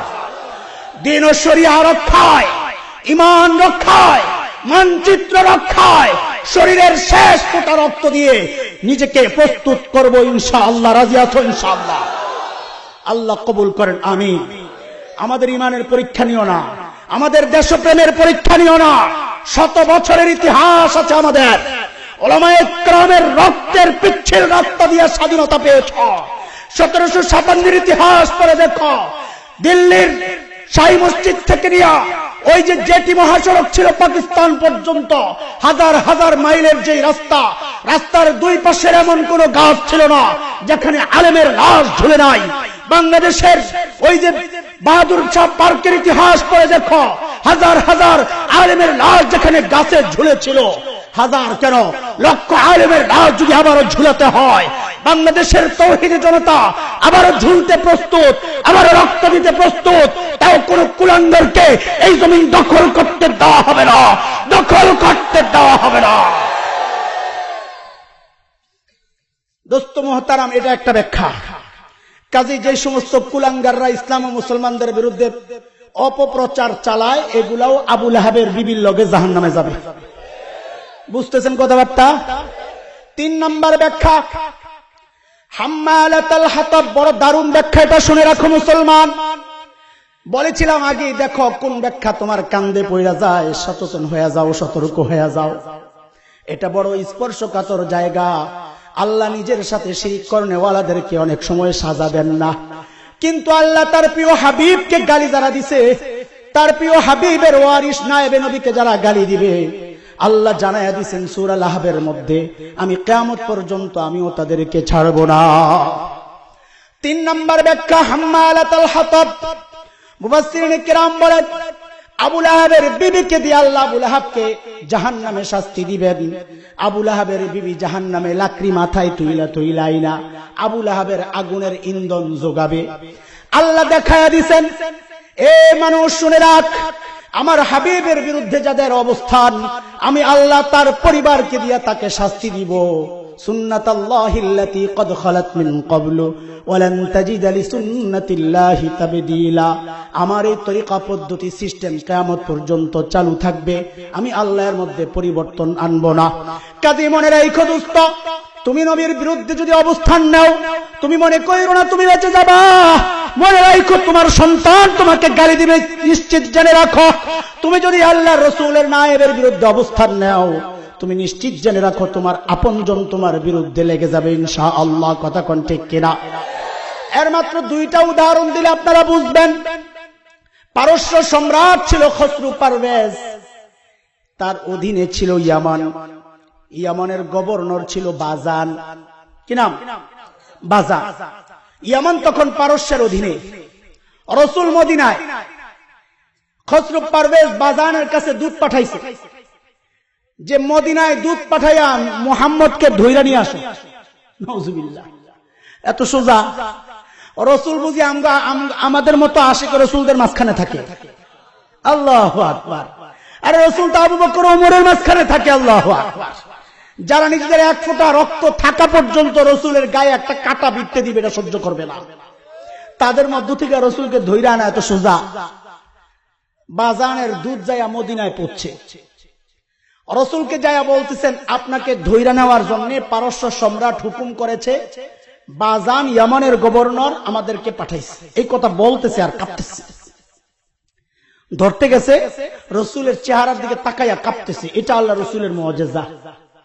আল্লাহ রাসূল বলেছেন, নুসিরতু বির-রুব, আল্লাহ আমাকে রোব দিয়ে সাহায্য করেছেন। দেখলেই একটা আতঙ্ক। মৌলবীদেরকে দেখেন না, আল্লামা আহমদ শফি দূরে দূরে বৈশা বৈশা তেতুল হুজুর কও, সামনে গেলে তুমি পায়জামা নষ্ট হয়ে যায়, আমরা দেখি নাই? এটা রাসূল থেকে পাওয়া মিরাজ সূত্রে সম্পদ উলামায়ে কেরামের। পিছনে পিছনে অনেক কিছু বলতে পারে, সামনে আসলে আর কথা কয় না। এটা রাসূল থেকে পাওয়া, রাসূলের মিরাজ এটা। ওই বাজানের দূতরাও কাঁপতেছে। আল্লাহ রাসূল সাল্লাল্লাহু আলাইহি সাল্লাম দেখে মুস্কি হাসি দিয়া বলেন, ধরতে আসছো? আচ্ছা ঠিক আছে, আজকে খাও দাও বেড়াও, কালকে নিও আমারে। তো এদের মেহমানদারি হয়েছে। মেহমানদারি হওয়ার পর রাসূল সাল্লাল্লাহু আলাইহি সাল্লাম, এই মাদ্রাসার ছাত্ররা সিরাতে মুস্তাফা পড়বা, এগুলো সব আছে সিরাতে মুস্তাফার মধ্যে, এই হিস্টরি। রাসূল সাল্লাল্লাহু আলাইহি ওয়াসাল্লাম সকালবেলা বলতেছেন, তোমরা চলে যাও, সিদ্ধান্ত চেঞ্জ হয়ে গেছে। আল্লাহু আকবার। এখন ওই 2 দূত তো এমনি ছাইরা যে মক্কায় যাবাসি, কোন রকম উসিলা খুঁজতাছে কেমনে ফেরত যাইব। এই কথা শুই না, এখন তো এমনি নাচুনা বুড়ি আবার পাইছে ডোলের বাড়ি। আচ্ছা আচ্ছা ঠিক আছে, ইয়ামানের দিকে চলে গেছে। ইয়ামানে যাইয়া ইয়ামানের গভর্নর বাজানকে যাইয়া বলতেছে, হুজুর সিদ্ধান্ত বলে চেঞ্জ হয়ে গেছে। মুহাম্মদ বলল, হয়তো আবার মিথ্যা কথা কয় না। বাজান বলে, আরে সিদ্ধান্ত চেঞ্জ হইলো কোন সময়? আমিও তো কিছু জানি না, কে করলো সিদ্ধান্ত চেঞ্জ? বলে, কিন্তু মুহাম্মদ তো মিথ্যা কথা বলে না, সে কি বললো এটা? আচ্ছা অপেক্ষা কর, একটা ব্যবস্থা তো হবেই। কিছুক্ষণ পর দেখে পারস্য দিক থেকে দূত আসতেছে দ্রুত। ওই দেখায় অপেক্ষা। দূত আইসা বলতেছে যে খসরু পারভেজের ছেলে নওশেরওয়াহ সে গতকাল রাতে তার বাবাকে হত্যা কইরা সিংহাসন দখল করেছে এবং সে ফরমান জারি করেছে গতকাল পর্যন্ত বাবার সমস্ত সিদ্ধান্ত স্থগিত। ওই যে মুহাম্মদ তাকে যে ধরে নেওয়ার কথা ওই সিদ্ধান্ত বাদ স্থগিত করে দিছে। রেজাল্ট কি আসলো? খসরু পারভেজ করলো রসুলের সাথে বেয়াদবি। আল্লাহ বলে আমার সিস্টেম একটাই, সুন্নাতাল্লাহিল্লাতী ক্বাদ খালাত মিন ক্বাবল ওয়া লান তাজিদা লিসুন্নাতিল্লাহি তাবদীলা। আবু লাহাব বেয়াদবি করেছে, তার বউরে দিয়ে আমি শাস্তি দিব। খসরু পারভেজ বেয়াদবি করেছে, তার সন্তান নওশেরওয়াহ দিয়ে আমি তার বাবাকে শায়েস্তা করেছি।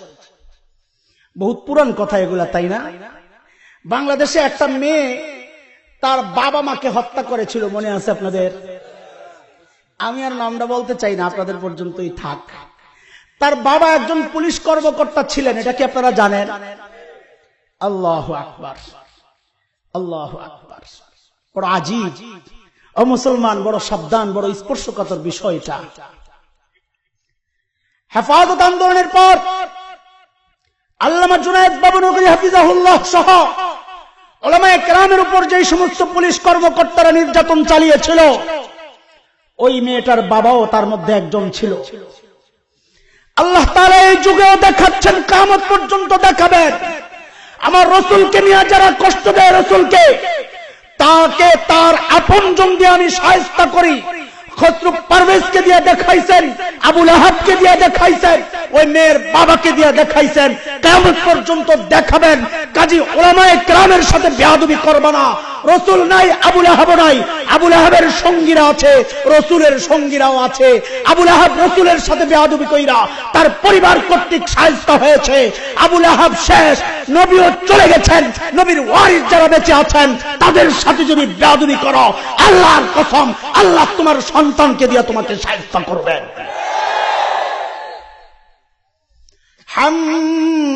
হাম্মালাতাল হাতাব, মনে আছে কিনা? শেষ আয়াত, ফি জিদিহা হাবলুম মিন মাসাদ। মাসাদ মুফাসসিরিন কিরাম মোটা দুইটা ব্যাখ্যা করেছেন, আমি খুব সংক্ষেপ করতেছি, রাগ করেন না। মাসাদ একটা অর্থ হচ্ছে খেজুর গাছের ছিলকা দিয়ে শক্ত করে যে দড়ি বানানো হয় ওটাকে মাসাদ বলে।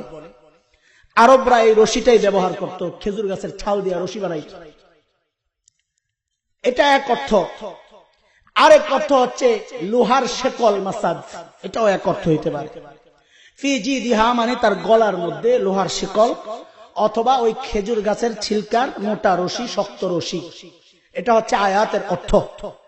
আবু লাহাবের বিবি সম্পর্কে আল্লাহ বলতেছেন তার গলার মধ্যে শক্ত রশি অথবা লোহার শেকল। মানিটা কি? মানে হচ্ছে আবু লাহাবের বিবি দুনিয়ায় তখন একটা মোটা চেইন পরত। সে ওই বাহাদুরি করত, বাপ আছে না, দেখেন না রাস্তায় হাঁটে কতগুলা বাপ দেখায়, মোটা মোটা চেইন পইরা এত বড় কানের জিনিস পরে, দেখছেন না? হাতের মধ্যে এইরকম মোটা মোটা বালা টালা পইরা, হ্যাঁ, বাপ কি মনে মেরে লেবো, দেখলেই ভয় লাগে। আল্লাহু আকবার, হামলা করবে বাপ। এই যারা দুনিয়া এইরকম চলে, আল্লাহ বুঝাইতেছেন যে আবু লাহাবের বিবির মতো মরলে এগুলার গলার মধ্যে আমি লোহার শিকল পড়াইয়া এরপরে শাস্তি দেব। এটা একটা সরল ব্যাখ্যা, কিন্তু গুস্তাকে রসুলের সাথে যারা বেয়াদবি করে ওই দৃষ্টিকোণ থেকে আরেকটা ব্যাখ্যা আছে। সেটা হচ্ছে আবু লাহাবের বিবি ওই যে রশি দিয়া পেঁচায়া রসুলের জন্য কাঁটা বিছাইতো, ওই কাঁটা বানতো যেই রশিটা দিয়া, এখানে মাসাদ দ্বারা ওই রশিটা উদ্দেশ্য। তখন আয়াতের ব্যাখ্যা কি হবে? ব্যাখ্যা হচ্ছে আমার হাবিবকে শাস্তি দেওয়ার জন্য তুমি যেই অস্ত্র ব্যবহার করেছ, যেই রশি ব্যবহার করেছ, তোমার মৃত্যুর পর আমি তোমাকে জাহান্নামে ওই একই অস্ত্র দিয়া শাস্তি দিব। মানে তোমাকেও গলার মধ্যে আমি রশি দিয়া ফাঁসি দিয়া শাস্তি দিব। এটা হচ্ছে ব্যাখ্যা। বর্তমান প্রেক্ষাপটে এই ব্যাখ্যার মানিটা কি? মানিটা হচ্ছে আল্লাহর রসুলের সাথে যাদের সম্পর্ক, তাদেরকে যেই অস্ত্র দিয়ে তুমি আঘাত করবা, যেই গুলি তাদের বুকে চালাবা, যেই স্টিম রোলার তাদের পিঠে ভাঙবা, মনে রাখো আল্লাহর কসম, ওই গুলি একদিন তোমার বুকে বিদ্ধ হবে ইনশাআল্লাহ। এটা একেবারে বাস্তব সত্য একটা কথা। এটা কারো বিরুদ্ধে আমি বলছি না, না সরকার, না কোনো দল, না কোনো সমাজ, এটা সবার জন্য। আপনিও যদি আল্লাহ রসুলের ওয়ারিসদের সাথে কোনো বেয়াদবি করেন, কোনো অস্ত্র ব্যবহার করেন, লাঠি হোক, গুলি হোক, ঢিল হোক, মনে রাখেন আল্লাহ তাআলা ওইটাকে ফিরাই আপনার মাথার মধ্যে না ভাঙবে ইনশাআল্লাহ তাআলা। এটা এই দুনিয়ায় না হইলো আখিরাতে ভোগ করবে ইনশাআল্লাহ তাআলা। দোস্ত মুহতারাম, এই জন্য বলেছিলাম যে সব বিষয় আমরা ছাড় দেই, এই একটা বিষয়ে কোনো ছাড় নাই। একটাই কথা, রাসূলের যারা গোস্তাখ, যারা বেয়াদবি করবে, সবার সাথে আপোষ চলবে, এদের সাথে আমাদের কোনো আপোষ নাই। এর জন্য আমাদের জীবন দিতে হয়, জীবন দিতে প্রস্তুত। এর জন্য দিন আমার সম্পদ দিতে হয়, সম্পদ দিতে প্রস্তুত। এর জন্য কল্লা দিতে হয়, কল্লা দিতে প্রস্তুত। এর জন্য রক্ত দিতে হয়, রক্ত দিতে প্রস্তুত। প্রস্তুত আছো কি মুসলমান? আল্লাহকে সাক্ষী রেখা একবার শেষ একটা তাকবীর দিয়ে আকাশ বাতাস মুখরিত করে জানায়া দাও, আমরা আছি লিল্লাহি তাকবীর, আল্লাহু আকবার। এই ধ্বনি উচ্চারিত হবে কিয়ামত পর্যন্ত। যারা স্তব্ধ করতে চায় তারা নিঃশেষ হয়ে যাবে, আবু লাহাব যেমন নিঃশেষ হয়ে গেছে ইনশাআল্লাহ তাআলা। আল্লাহ তাআলা এই মাদ্রাসাকে কবুল করেন, বলেন আমিন। যে আলোচনা সূরা লাহাব কেন্দ্রিক শুনলাম, এর উপর আমল করে আল্লাহ তাআলা আবু লাহাব অথবা আবু লাহাবের বিবির দল থেকে আমাদেরকে বাহির কইরা কালিমার দাওয়াত দেনওয়ালা রাসূল আরবি সাল্লাল্লাহু আলাইহি ওয়াসাল্লামের মিছিলে শামিল হইয়া জান্নাতি হিসাবে কবুল করেন, বলেন আমিন। ওয়া আখিরু দাওয়ানা আনিল হামদুলিল্লাহি রাব্বিল আলামিন। ওয়াসসালামু আলাইকুম ওয়া রাহমাতুল্লাহি ওয়া বারাকাতুহু। ربنا ظلمنا أنفسنا وإن لم تغفر لنا وترحمنا لنكونن من الخاسرين ربنا فاغفر لنا ذنوبنا وكفر عنا سيئاتنا وتوفنا مع الأبرار رب العالمين يا الله দীর্ঘ সময় থেকে মাবুদ জান্নাতের এই বাগানে বসেছিলাম। আল্লাহ যত আমলগুলো আমরা করেছি মাবুদ, এর মধ্যে কোনো ভুল ত্রুটি হয়ে থাকলে মাবুদ আপনার গফফার গুণের ওসিলায় ভুলগুলো ক্ষমা করে আমলগুলোকে কবুল ও মঞ্জুর করে নেন রব্বুল আলামিন। আল্লাহ কোটি কোটি গুণ সওয়াব বাড়াইয়া আকায়ে নামদার তাজদারে মদিনা নবী আকরাম সাল্লাল্লাহু আলাইহি ওয়াসাল্লামের রওজায়ে আতহারে পৌঁছায়া দেন। আল্লাহ এই আমলগুলোর ওসিলায় মাবুদ আমাদের আপনজন যারা কবরবাসী হয়েছেন, আল্লাহ আল্লাহ প্রত্যেকের কবরগুলোকে জান্নাতের টুকরা বানায় দেন। আল্লাহ আমাদের দাদা দাদি, নানা নানি, আত্মীয় স্বজন, পাড়া প্রতিবেশী যারা কবরবাসী হয়েছেন, আল্লাহ এই আমলগুলোর ওসিলায় তাদেরকে মাফ করে দেন। আল্লাহ আল্লাহ খাস করে আমরা যারা হাত উঠাইছি, আল্লাহ আমাদের যাদের মা বাবা কবরে, আল্লাহ জানি না কবরে কি অবস্থায় আছে মাহবুব, কিন্তু এটা তো জানি ওই মা বাবার ওসিলায় আজকে আপনার দুয়ারে হাত পাতার তৌফিক হয়েছে। আল্লাহ যেই মা বাবার ওসিলায় আপনার কালামের তিলাওয়াত করি, আল্লাহ আল্লাহ যে মা বাবার ওসিলায় আপনার কুদরতি পায়ে সিজদা করি, আল্লাহ আল্লাহ যে মা বাবার ওসিলায় আপনাকে রহমান বলে ডাক দেই, আল্লাহ আল্লাহ ওই মা বাবার কবরে আপনি আযাব দিয়েন না। আল্লাহ আল্লাহ ওই মা বাবার ওসিলায় আপনাকে চিনিছি মাবুদ, যে মা বাবার ওসিলায় আপনাকে চিনলাম মাবুদ, তাদের কবরগুলোকে জান্নাতের টুকরা বানায়া দেন। আল্লাহ আল্লাহ জান্নাতি পোশাক, জান্নাতি খাবার, জান্নাতি বিছানার ব্যবস্থা আপনি করে দেন। আল্লাহ মাবুদ জীবনের সব নেক আমালগুলো কবুল ও মঞ্জুর করে নেন। আল্লাহ আল্লাহ আপনি অন্তর্যামী, সকলের মনের খবর জানেন। কে কি মাকসাদ নিয়ে আপনার দুয়ারে হাত পেতেছে মাহবুদ আমি জানি না। আল্লাহ প্রত্যেকের নেক মাকাসিদকে আপনি পুরা করে দেন। আল্লাহ আল্লাহ যারা অসুস্থ তাদেরকে সুস্থতার নিয়ামত দান করেন। আল্লাহ আল্লাহ যারা ঋণগ্রস্ত ঋণ থেকে মুক্তি দিয়ে দেন। আল্লাহ আল্লাহ যারা বিপদগ্রস্ত বিপদ থেকে হেফাজত করেন। আল্লাহ আল্লাহ যারা ব্যবসায়ী ব্যবসায় বরকত দান করেন। আল্লাহ আল্লাহ যারা কৃষক ফসলে বরকত দান করেন। আল্লাহ আল্লাহ যারা কারোবারে লিপ্ত, চাকরি বাকরি করেন যারা, আল্লাহ তাদের কাজ কারবারে বরকত দান করেন। আল্লাহ আল্লাহ অভাবীদের অভাব দূর করে দেন। আল্লাহ যারা বেকার আছে তাদেরকে কাজের ব্যবস্থা করে দেন। আল্লাহ মাওলা করিম, আল্লাহ আমাদের সন্তানদেরকে নেককার, দিনদার, পরেজগার, মুত্তাকি বানায় দেন। আল্লাহ আল্লাহ আমাদের মৃত্যুর পর যেন আমাদের জানাজা পড়তে পারে মাহবুদ।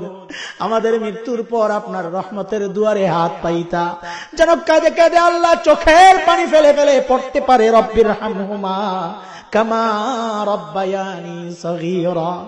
আল্লাহ আমাদের সকলের সন্তানদেরকে এরকম মুত্তাকি বানায়া দেন মাহবুদ। আমরা যারা হাত উঠাইছি আল্লাহ, আল্লাহ এত এত গুনার বোঝা নিয়ে আপনার দুয়ারে আসছি আল্লাহ, আসার সাহস তো করতাম না মাহবুদ, কিন্তু আমাদের তো ভরসার একটা জায়গা আছে, কারণ আমাদের রবের নাম তো গফফার। আল্লাহ আপনি না বলেছেন লা তাকনাতু মির রাহমাতিল্লাহ, আল্লাহ আপনি না বলেছেন আপনার রহমত থেকে নিরাশ হতে না মাহবুদ। তাই তো নিরাশ না হইয়া বেহায়ার মতো হাজার হাজার গুনাহ বোঝা নিয়া আপনার মাগফিরাতের দুয়ারে হাত পাচ্ছি আল্লাহ। আমরা ছাড়া তো আপনার কত বান্দা, ওগো মাহবুদ আপনি ছাড়া আমাদের আর কে আছে মাহবুদ? কার কাছে যাইয়া ভিক্ষা চাইবো আল্লাহ? আল্লাহ কার কাছে যাইয়া ক্ষমা চাইবো মাহবুদ? আমাদের আর তো কোনো দুয়ার নাই, আর তো কেউ নাই আল্লাহ। আপনি আমাদেরকে তাড়াইয়া দিলে শয়তান খুশি হইয়া যাবে আল্লাহ, আপনি ক্ষমা করলে আপনার হাবিব খুশি হবেন আল্লাহ। আল্লাহ আপনার হাবিবকে খুশি করার জন্য হলেও আমাদের জিন্দেগীর সব গুনাহ আপনি মাফ করে দেন আল্লাহ। মাওলা করিম, আল্লাহ যেই মাদ্রাসায় বসে আজকের এই আয়োজন আমরা উপভোগ করলাম মাহবুদ, যারা আমাদেরকে এতগুলো নেক আমল করার সুযোগ করে দিলেন আল্লাহ, আল্লাহ এই মাদ্রাসাকে আপনি কবুল ও মঞ্জুর করে নেন আল্লাহ। মাদ্রাসার প্রতিষ্ঠাতা যিনি আল্লাহ, তিনি চলে গেছেন এই জান্নাতের বাগান সাজাইয়া, আল্লাহ আপনি তার কবরকে জান্নাতের বাগান বানাইয়া দেন আল্লাহ। আল্লাহ তার সমস্ত দানকে আপনি কবুল ও মঞ্জুর করে নেন আল্লাহ। আল্লাহ তার জীবনের সব গুনাহ মাফ করে দেন আল্লাহ।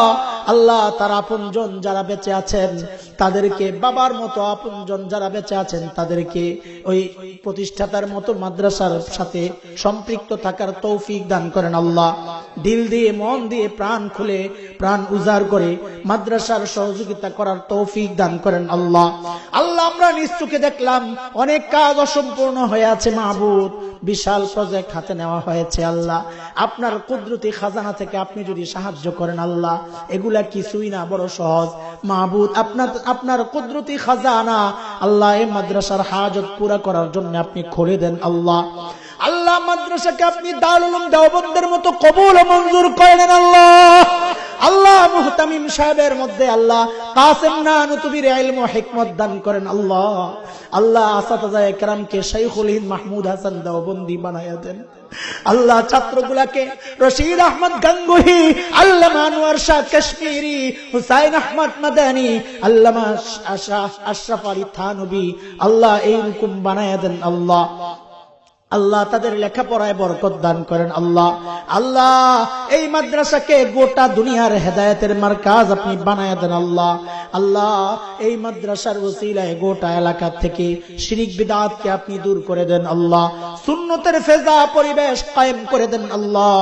আল্লাহ মাদ্রাসার প্রতি এলাকাবাসীর দিলকে আপনি ঝুঁকায় দেন আল্লাহ। মাদ্রাসার পাশে দাঁড়ানোর তৌফিক দান করেন আল্লাহ। মাওলাই করিম, আল্লাহ মুহতামিম সাহেবের কত পেরেশানি আল্লাহ আমরা জানি, কত রাত ঘুমাইতে পারেন না মাহবুদ মানুষটা, ওগো আল্লাহ তার পেরেশানি দূর করার জন্য আপনি তো যথেষ্ট আল্লাহ। আল্লাহ আপনি আপনার খাস রহমত তার উপর নাজিল করেন আল্লাহ। বড় মেহনত করতেছেন আল্লাহ। আল্লাহ তার মেহনতের জাযা আপনি দুনিয়া এবং আখিরাতে আপনি দেখাইয়া দিয়েন আল্লাহ।